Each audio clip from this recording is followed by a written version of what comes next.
Mesdames, Messieurs, bonsoir, bienvenue à cette grande édition d'information sur la télévision Labari. La crise sécuritaire dans le Sahel est à l'agenda du Haut Commissariat des Nations Unies pour les réfugiés en tournée dans certains pays du Sahel. Ce lundi, il est au Niger où il a effectué une visite aux déplacés relocalisés à Walam. Au terme de cette visite, Filippo Grandi était face à la presse pour faire le point. Le résumé avec Hassan Saleh Mustafa et Ibrahim Abdou. Le haut-commissaire des Nations Unies pour les réfugiés a entrepris cette visite dans plusieurs pays sahéliens pour constater l'ampleur des conséquences des attaques terroristes dans cette partie de l'Afrique. Au Niger, Filippo Grandi s'était rendu dans le département de Walam pour voir les conditions dans lesquelles des milliers de personnes déplacées vivent actuellement. Je suis conscient que le grand défi, un des grands défis du Niger aujourd'hui, est le défi sécuritaire. Nous avons rencontré ce matin à Walam des déplacés qui étaient déplacés déjà plusieurs fois à cause des menaces qu'ils avaient eues dans leur communauté d'origine par ces groupes armés, par ces groupes terroristes qui leur disent il faut évacuer ou bien vous allez avoir des problèmes. Et donc ils sont obligés, ils nous ont raconté le soir, du soir au matin, ils sont obligés de tout quitter, de tout amener ce qu'ils peuvent amener avec eux et d'aller dans d'autres endroits. Donc c'est une situation qui a ses racines dans l'insécurité et donc bien sûr il faut aussi un effort sécuritaire. Ça, c'est la responsabilité du gouvernement, c'est la responsabilité, bien sûr, aussi des partenaires dans ce domaine de la sécurité.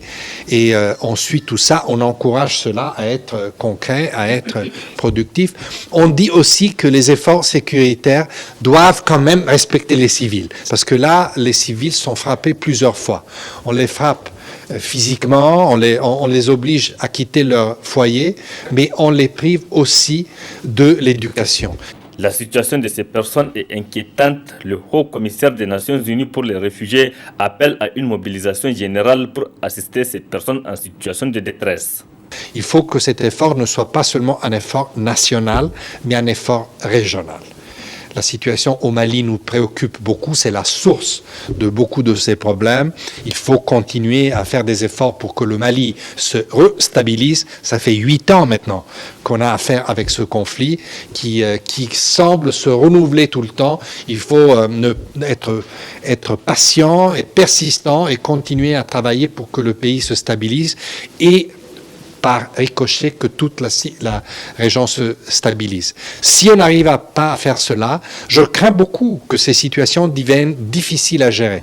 On a vu ça dans d'autres régions du monde, en Somalie, en Afghanistan. Si vous n'intervenez pas, si vous n'investissez pas suffisamment au début de ces crises, quand les crises sont gérables, les crises risquent de faire boule de neige, d'augmenter et de devenir beaucoup plus difficiles, surtout pour les populations civile. Selon le chiffre fourni par l'UNHCR, près de 60 000 réfugiés maliens sont au Niger et plus de 80 000 personnes déplacées internes sont relocalisées à Walam et à Aïrou dans la région de Tillabéri et une partie de la région de Tawa.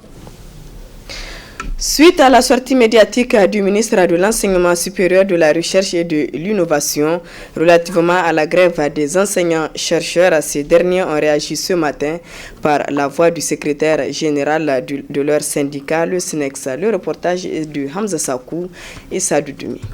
Après la négociation du vendredi dernier qui n'a pas abouti, le ministre de l'Enseignement supérieur, de la Recherche et de l'Innovation a fait une sortie médiatique par rapport à cette rencontre, ce qui n'a pas laissé indifférent le syndicat national des enseignants-chercheurs et chercheurs du supérieur, SNEX. Sa sortie d'hier pour nous, c'est un non-événement, mais par respect à vous, nous allons tenter de la définir. Tout simplement, c'est de la désinformation du début jusqu'à la fin de cette fameuse sortie que nous avons suivie avec l'ensemble des concitoyens.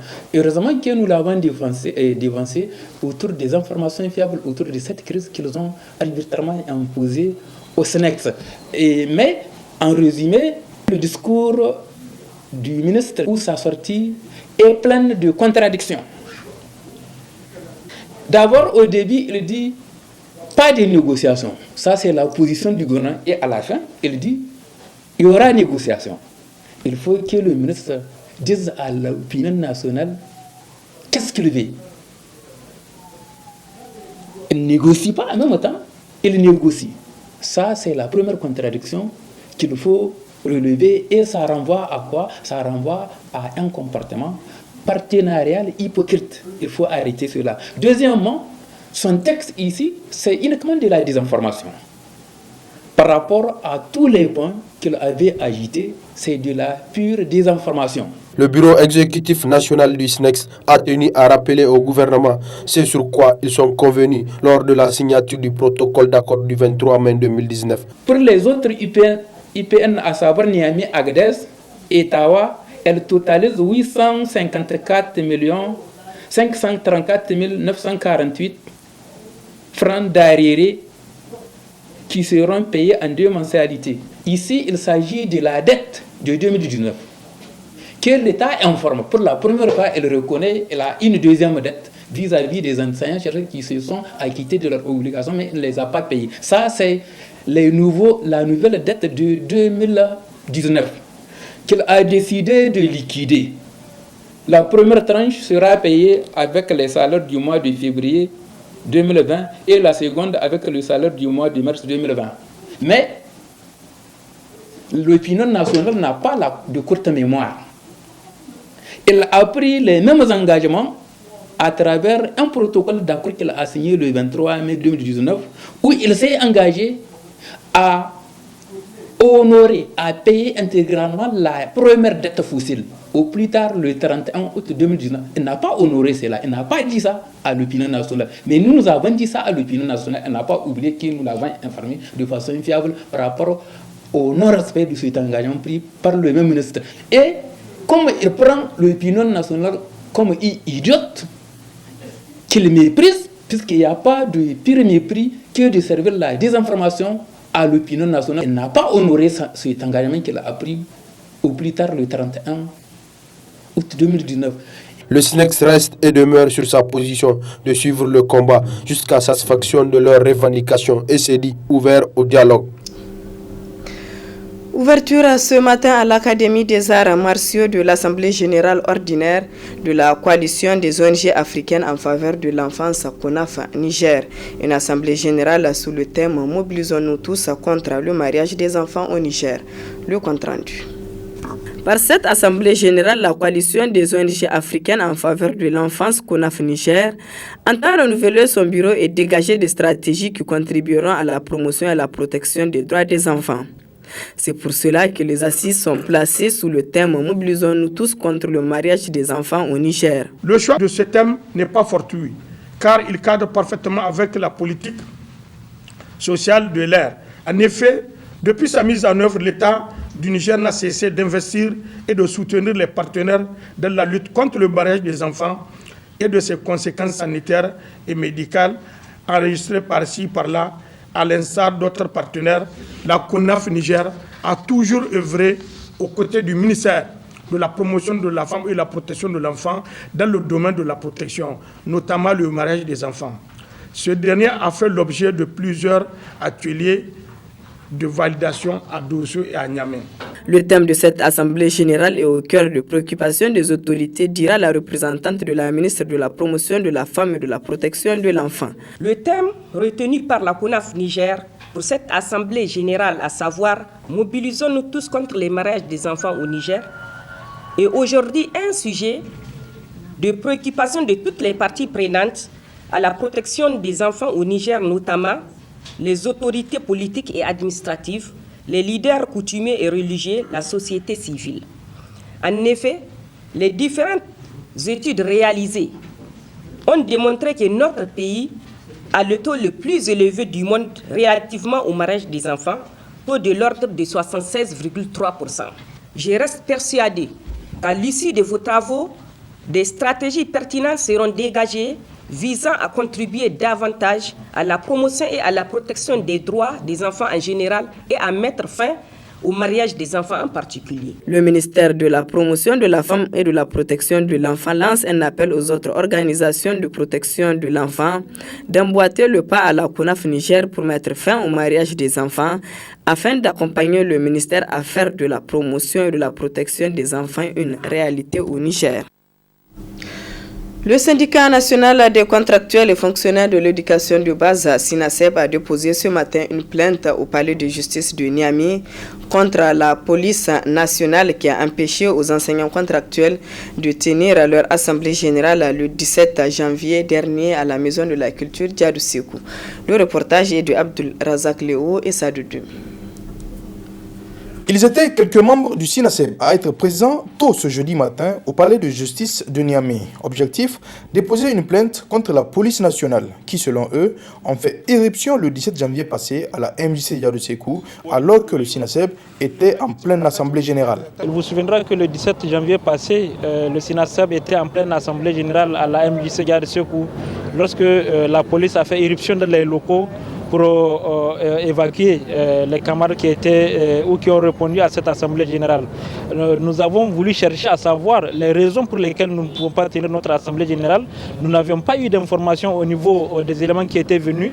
Ils disent que c'est juste les instructions qu'ils ont reçues et 2 semaines après, nous n'avions toujours pas les raisons pour lesquelles notre assemblée générale n'a pas pu se tenir. Voilà les raisons pour lesquelles nous nous sommes dit, puisque nous sommes dans un état de droit, puisque la police a intervenu, certainement qu'elle a reçu l'ordre de quelque part, que ce soit au niveau de la direction de la police, au niveau du gouverneur ou si c'est la ville de Niamey, qui nous ont empêché notre manifestation. Il va falloir que le procureur se saisisse de notre dossier pour que la lumière puisse être faite. Parce qu'il faut comprendre que le droit d'association, le droit d'organisation, le droit de réunion sont tous reconnus par la Constitution de notre pays. Donc personne ne peut nous dénier en tout cas notre droit de manifester, notre droit de réunion en tant qu'organisation syndicale. Nous sommes dans un état de droit. Je crois quand même que la justice elle est faite pour le peuple nigérien. La justice est là pour tout le monde et non pour une certaine couche sociale. Voilà pourquoi nous pensons quand même que le procureur a intérêt, n'est-ce pas, à se saisir de ce dossier-là, à interpeller qui de droit et surtout que nous avons les images, nous avons des vidéos de ceux qui sont intervenus. Eh bien, il va falloir quand même qu'on nous explique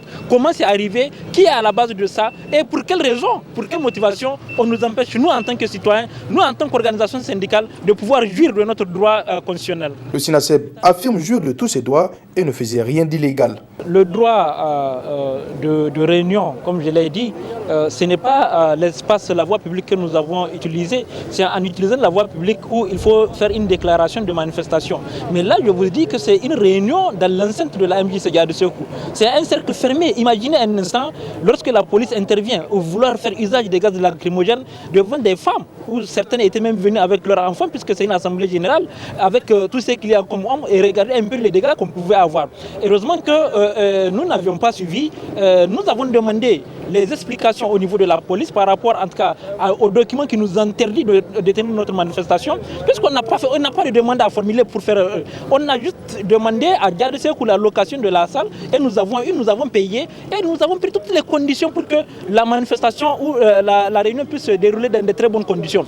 Malheureusement, comme je l'ai dit, c'est intervenu. Et si nous sommes venus aujourd'hui porter plainte parce que lorsque eux-mêmes ne savent pas, n'ont pas de pièces à nous fournir, d'interdire notre manifestation, eh bien, il faut qu'ils s'assument. En attendant de savoir un peu plus sur cette affaire, le SINASEB dit faire confiance à la justice de son pays et comme qui dirait l'autre, wait and see. Voilà, mesdames, messieurs, ici prend fin ce journal. Merci à vous de l'avoir suivi et excellente soirée en compagnie du programme de la télévision Labari.